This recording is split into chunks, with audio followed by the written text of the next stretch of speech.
Assalamualaikum warahmatullahi wabarakatuh. Bismillahirrahmanirrahim. Alhamdulillah, bertemu lagi dengan kami Sehjati Channel. Pada tema video kami kali ini menjawab mimpi dari sahabat kita atas nama akun Yusuf Maulana. Kemarin beliau sudah menanyakan tentang mimpi dadanya terbelah dan keluar 4 orang dengan wajah yang penuh bercahaya dan mengambil jantungnya. Dan pada kesempatan kali ini ada sambungan dari mimpi tersebut yang dituliskan dalam komen akun YouTube kami. Kurang lebihnya seperti ini. Mohon maaf, ada satu lagi pengalaman dalam tafakur saya. Saat itu saya lagi duduk di tengah malam, hanya diam, dan tiba-tiba ada suara datang beserta angin di dalam telinga saya. Suara itu mengatakan, satukan 4 anasir dalam alif. Rasakan, maka akan nyata. Awalnya saya tidak menghiraukan suara itu, sampai suara itu 3 kali berulang-ulang, sampai begitu terangnya cahaya putih dalam kegelapan mata saya tidak bisa melihat apa-apa, hanya cahaya putih yang begitu terang. Setelah itu, saya melaksanakan apa yang dikatakan suara itu. Tiba-tiba saya melihat dada saya terbelah lagi dan keluar dari dalam diri saya, dan saya melihat saya lagi duduk di depan saya. Yang herannya, di dalam dada saya pas terbelah, semua kosong, tidak ada apa-apa. Setelah itu, saya melihat ada sebuah makom, dan saya didampingi 2 orang di sebelah kiri dan kanan saya. Maka ada sebuah langgar yang semua berpakaian putih, lagi berzikir. Seperti itu kurang lebihnya untuk mimpi dari sahabat kami. Para sahabat semua, alhamdulillah, mimpi ini sangat luar biasa sekali. Menurut saya, jarang sekali orang yang mengalami mimpi-mimpi spiritual yang tinggi seperti ini. Baik, langsung saja kita jawab untuk mimpi sahabat kita tersebut. Di dalam video kemarin, beliau sudah memberikan pengalaman mimpinya terhadap kami, dan kemarin sudah berhasil kami posting untuk jawabannya. Dan kali ini beliau memberikan lagi mimpi yang sangat luar biasa. Baik, suara yang datang disertai angin. Di sini adalah maksudnya ada sisi-sisi kehidupan atau hakikat dari hidup yang mampu terdeteksi oleh hati kita. Kemudian di situ ada perintah untuk menyatukan ke-4 anasir dalam alif. Maka di sini kita harus mengumpulkan atau melipat semua yang ada dari ke-4 elemen seluruhnya, baik itu keadaan lahir maupun batin, dikumpulkan menjadi satu keadaan. Maka disitulah sifat ketunggalan. Subhanallah. Maka di sini kita akan sampai kepada alam rahasia diri. Kemudian dari alam rahasia tersebut atau alam roso, kita akan sampai kepada Nur Muhammad. Para pemirsa semua, di sini Allah, Tuhan seluruh makhluk dan alam semesta, sebelumnya kosong, tidak ada apa-apa, lalu terciptalah Nur Muhammad. Dari Nur Muhammad tersebut kemudian pecah ke dalam 4 anasir, pecah menjadi 4 anasir, yakni anasir api, anasir udara, anasir air, dan anasir tanah.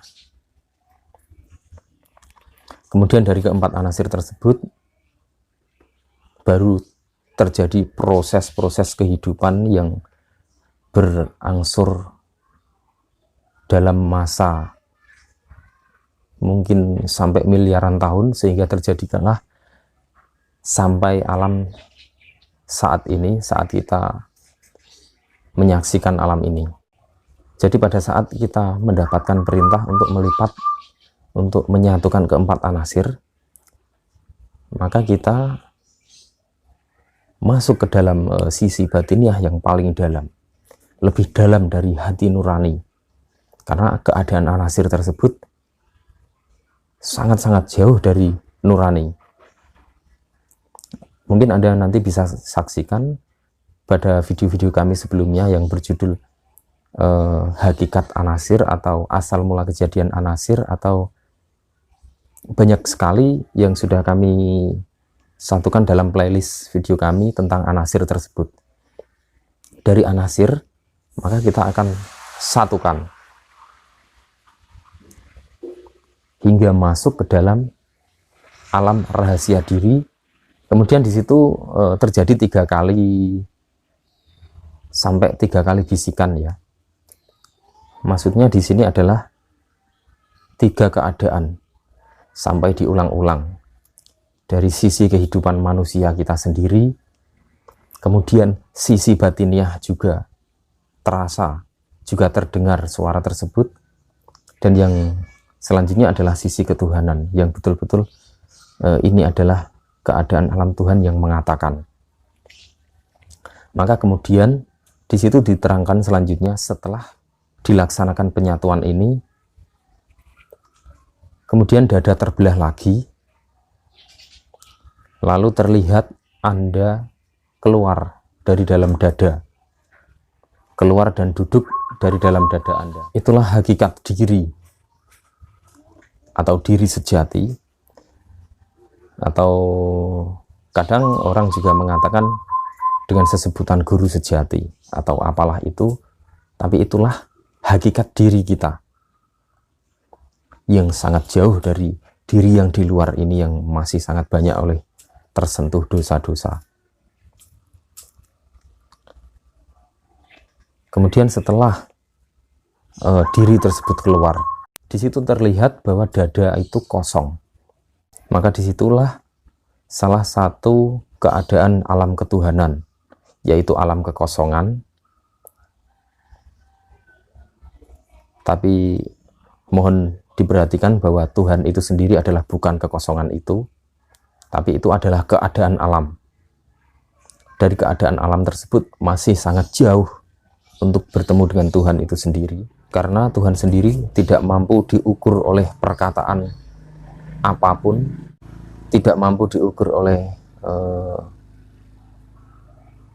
luapan-luapan apapun, karena apapun itu, jika kita mampu menggambarkan dengan pendeskripsian tentang ketuhanan tersebut, maka itu masih belum yang dinamakan Tuhan, tapi itu masih sebuah perkataan. Hanya sebuah perkataan untuk mendeskripsikan, untuk menggambarkan. Tapi mohon, untuk Tuhan itu sendiri tidak boleh digambarkan oleh apapun. Tapi terkadang kita membutuhkan sesuatu untuk mengatakan, untuk menerangkan, sehingga di situ kita benar-benar kosong. Kemudian di situ terlihat makom, yang di kiri dan di kanan adalah, yang di samping makom tersebut ada 2 orang. 2 orang di kiri dan di kanan. Para sahabat semua, terkadang kita lupa dengan makom diri kita sendiri, bahwa disitulah ada amal baik dan amal buruk, kebaikan dan keburukan. Kedua orang tersebut adalah kebaikan dan keburukan.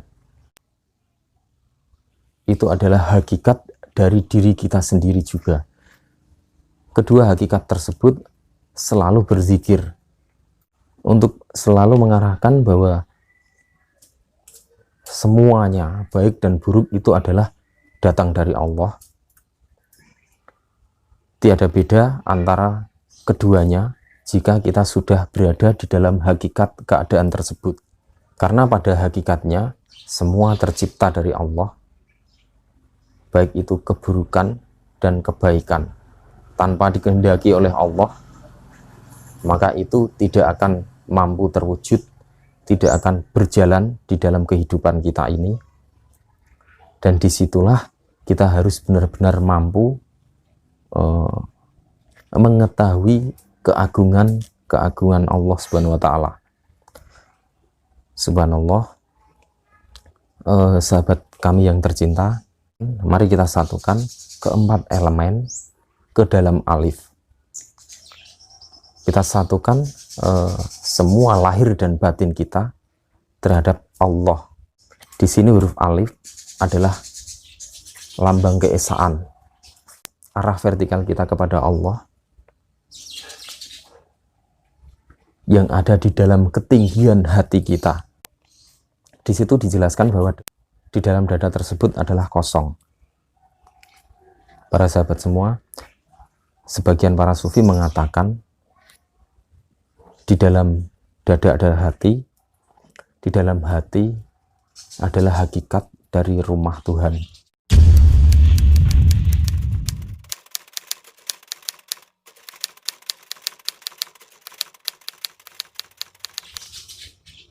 Para sahabat semua, di sini sebenarnya seseorang itu diwajibkan untuk memahami tentang alam batin, yakni alam batin ketuhanan dan bukan alam batin atau alam gaib yang penuh dengan mistik atau mistis yang terkadang justru menyesatkan kita.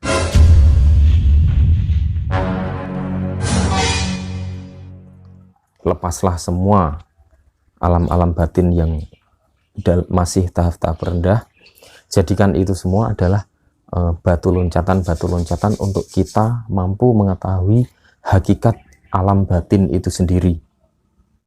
Dan semoga kita selalu diberi petunjuk oleh Allah untuk mampu mengetahui alam ketuhanan, alam batiniah, sehingga alam batin tersebut, wawasan-wawasan alam batin tersebut, waskita gaib tersebut mampu merubah akhlak kita menjadi lebih sempurna seperti yang sudah dicontohkan oleh junjungan kita Nabi besar Muhammad SAW.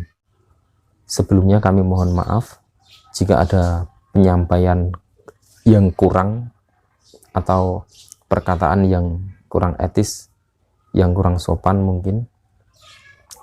Dan di sini kita masih selalu belajar. Semoga dengan keterbatasan ilmu kami mampu menjadi penerang dari pertanyaan para sahabat kita semua. Silahkan tulis dalam kolom komentar di bawah ini jika memang ada pertanyaan-pertanyaan lain, sampai betul-betul Anda mampu terjawab, mampu tercerahkan dengan apa yang kita sampaikan. Semoga bermanfaat. Allahu a'lam bishawab. Wassalamualaikum warahmatullahi wabarakatuh.